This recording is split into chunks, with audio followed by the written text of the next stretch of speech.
com uma doutora que a gente conhece há muito tempo, que é pediatra, que é super jovenzinha. Eu falo, as mãezinhas devem chegar e vai dizer assim: você é a doutora? Doutora? Tem você pergunta assim: e a doutora? Né? Não tem Sim, assim? já aconteceu algumas vezes. Já aconteceu. Aqui é a Emily Soligo, que é super, tem essa carinha de menininha, mas faz parte da Clínica Amari, aqui de Pato Branco, que é uma clínica com uma proposta diferente, uma clínica nova, tem somente um ano, um pouquinho? Sim, completamos um ano no mês passado. É recente, né? Sim. E hoje a pauta é sobre o choro excessivo em bebês. Não sei se você que teve filho, que tem filho, já teve esse problema de correr para o pediatra ou ligar altas horas da noite, de não sei o que fazer, doutor, o bebê não para de chorar. É muito comum isso, né, Emily? Sim, Margarete. Então, sobre o choro, né, em bebês, vamos conversar um pouquinho hoje. Sim. E assim, lembrando que o choro é uma manifestação do bebê. É a maneira que ele tem de se comunicar com os pais, com o ambiente, né? Então, é a forma que ele tem de sinalizar que alguma coisa, que ele precisa de alguma intervenção, ou trocar fralda, ou tá com frio, calor. Então, muitas vezes o choro é a forma que ele tem de se comunicar. Nem sempre ele indica uma doença, sabe? Então, essa questão, o que diferencia um choro comum de um choro excessivo? Então, tem muitos manuais e pessoas que tentaram fazer uma classificação sobre o choro. E o que tem de definição assim mais aceita pelos pediatras é que assim, o choro excessivo seria um choro de um bebê que chora mais de 3 horas por dia, mais de 3 vezes por semana. Seria assim, esse um divisor, assim, para a gente ter um bebê que chora muito mesmo, mais do que o normal. Então, seria mais ou menos essa definição em geral, né, que a gente usa para ter uma ideia. Esse bebê realmente, nós nas consultas também, quanto tempo seu bebê chora, como que é o choro. Então, a gente já pensa nessa questão de choro excessivo. Então, tem essa diferenciação e para tranquilizar, então, os pais, esse choro excessivo de horas prolongadas, ele é um choro que muitas vezes também não é doença, né, não é preocupação. 95% das vezes ele é um choro fisiológico, que é um choro que não indica uma doença, não indica um problema sério, tá? Então, só para os pais se tranquilizarem. Mesmo o bebê tendo um choro mais frequente, então, muitas vezes também não é um sinal de uma doença. Tá? Então, tem essa diferenciação. E tem, por exemplo, choro diferente, que tem assim, mas é choro de manhã. Esse é choro não sei do que, esse é choro para convencer a mãe. Daí eu não sei se é desde pequenininho que já se pode definir os tipos de choro. Tem isso? Tem isso, e isso é muito da experiência. Por isso que os primeiros dias de vida de um bebê são os mais difíceis, porque os pais vão conseguindo identificar com o tempo, com paciência, né? Essa sensibilidade. Muitas vezes as mães que já estão com o segundo mês de vida, um bebê, já conseguem identificar mais facilmente do que nos primeiros dias. Então, muitas vezes até para os pais é um desafio identificar, mas é a experiência mesmo. Não existe um manual assim que diga, olha, se o bebê chorar dessa maneira, certeza que seja fome.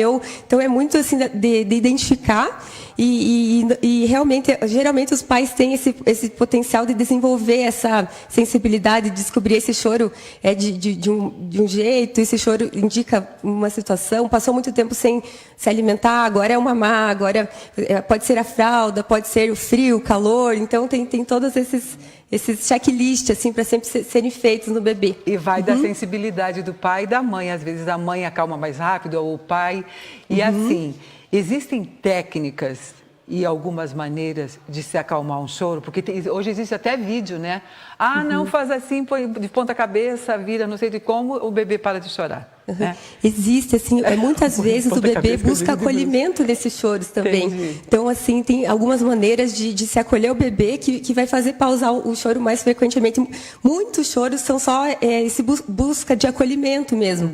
Então, muitas vezes o bebê acolhido com os bracinhos mais unidos pode ser um jeito de acolher e acabar o choro mais fácil. O bebê gosta muito de sentir o calor, a proximidade dos pais.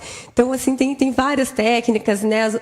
Banho de ofurô, coisas assim que tentam deixar o bebê mais tranquilo, mas assim, realmente acho que os pais vão conseguir identificar, cada bebê tem uma maneira. Tem bebê que não acalma sendo acolhido, acalma com uma outra técnica, uma outra posição. Acho que é muito pessoal isso, assim, não existe uma técnica também unânime para todos os bebês. E o que eu acho interessante, assim, é sempre compartilhar, ter um segmento com o pediatra, compartilhar as dúvidas, porque tem tipos de choro em que a gente consegue entender, tentar, às vezes uma pequena intervenção, a gente consegue às vezes, você ajustando o jeito jeitinho do bebê mamar, você já entende que era um ajuste na mamada, que ele chorava tanto, ou tem várias coisas que, assim, tem que ser investigado muito bem esse choro, porque às vezes tem gente que acolhendo não acalma. Opa, vamos pensar, será que não faltou um pouquinho de mamar? Será que não faltou um pouquinho de sono? Será que esse bebê também dormiu pouco? Então tem tudo isso, assim, para a gente sempre ir descartando. Então sempre pensar primeiro nas coisas mais comuns, tentar acolher, e quando perceber que esse choro está mais excessivo, está mais preocupante, buscar, né, um atendimento mesmo para o pediatra, porque para a gente também é um quebra-cabeça nas consultas. Com certeza. Tem que ter essa sensibilidade de tentar entender, se colocar na casa do paciente mesmo. Então tem muitas vezes que o choro é um hiperestímulo, o bebê que recebe muito estímulo, brincadeira o dia todo, também não consegue descansar. Então tem várias assim, coisas para a gente tentar, né, sempre descartar. E muitas vezes as causas são as mais comuns do que as mais complicadas. Geralmente, assim, 95% dos casos são ajustes mesmo, e só 5% que seriam coisinhas mais preocupantes. Que o que seriam, nesse caso, por exemplo, alguma alergia alimentar, ou alguma refluxo, ou alguma infecção. Então, assim, só para os pais se tranquilizarem. Então, 5% só de todo esse universo seria algo mais preocupante mesmo, assim, sabe? E, inclusive, o que é importante também, que às vezes os pais de primeira viagem não conseguem colocar no dia a dia, na rotina, impor uma própria rotina para o bebê, né? Eu acho que isso é fundamental para ir condicionando o bebê ao momento do banho, de dormir, não é assim que... Sim, a gente sabe que a maioria dos bebês se adapta muito bem com rotina.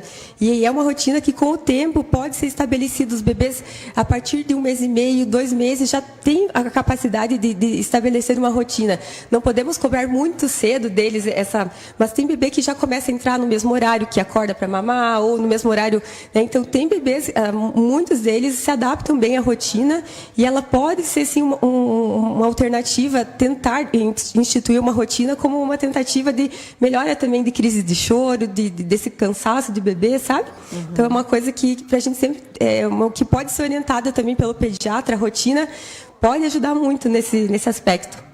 E quando a mãe já fica com os cabelos em pé, assim, que começa a chorar junto, que não dá conta do choro, daí o que a mãe faz? Não, e é um desafio mesmo, né? Mães que ficam realmente desestruturadas, pais, no caso. Né? E é um desafio, porque é um dos principais motivos de estresse no puerpério, tem muitas causas mesmo de depressão. Então, eu diria assim, para pedir ajuda mesmo ao pediatra, às famílias, para poder compartilhar, às vezes uma ajuda, um colo diferente de uma pessoa que esteja também numa outra situação mais descansada, também dar um momento para os pais também fazerem um descanso. Acho que isso é muito válido nesse momento. Porque às vezes o próprio estresse da mãe é absorvido pela criança. Pode. Ela transfere isso, né? Pode, e às vezes é exaustão mesmo. Né? Isso. É algo inconsciente, mas que a criança absorve, né? Sim, e por mais que a mãe esteja tentando fazer ela também vai ter o limite dela, né? Então, poder saber o momento de pedir ajuda para a família, para amigos. Então, pode ser uma estratégia importante também, para um descanso também. Nesse momento é importante chamar o avô, a avó, né? O Rogério, o avô também pode ajudar, os que estão em torno, para dar uma força também ali para a família, né? Sim. Quantos pediatras hoje nós temos na Mari, na clínica? Sim, somos em 4, né? 4 sócios, e temos especialistas que vêm uma vez por mês, temos uma dermatopediatra, ortopedista pediátrico, mas pediatras assim, sócios, somos em 4, eu, doutora Tatiane, doutora Bruna e doutor Rodrigo, que estamos todas as semanas, né, na clínica. Então, se alguém precisar de algum atendimento, tiver alguma dúvida sobre essa questão do sono do seu filho, conte com nós para poder auxiliar. Então, você já sabe que se tiver um choro desesperador, isso tem solução para o bebê. Aonde que fica a clínica, Mari? Sim, então ela fica na rua Itacolomi, 946, pertinho do Tereza Mussi, então. O telefone é 3225-1500. Então, se alguém precisar de alguma coisa, pode contar com nós. E lá você vai encontrar uma equipe competente com esse conceito, com essa credibilidade, como é o caso da doutora Emily Soligo. Muito obrigada, tá? Obrigada pela oportunidade. Parabéns pelo teu trabalho. Tá, obrigada. É maravilhoso. A função, acho que do pediatra dentro da família é o que dá a maior segurança, né? É uma honra para nós poder, né, fazer parte dessa assistência às famílias. Obrigada, Margarete, pela oportunidade. Tá? Obrigada. Bom final de semana. Obrigada.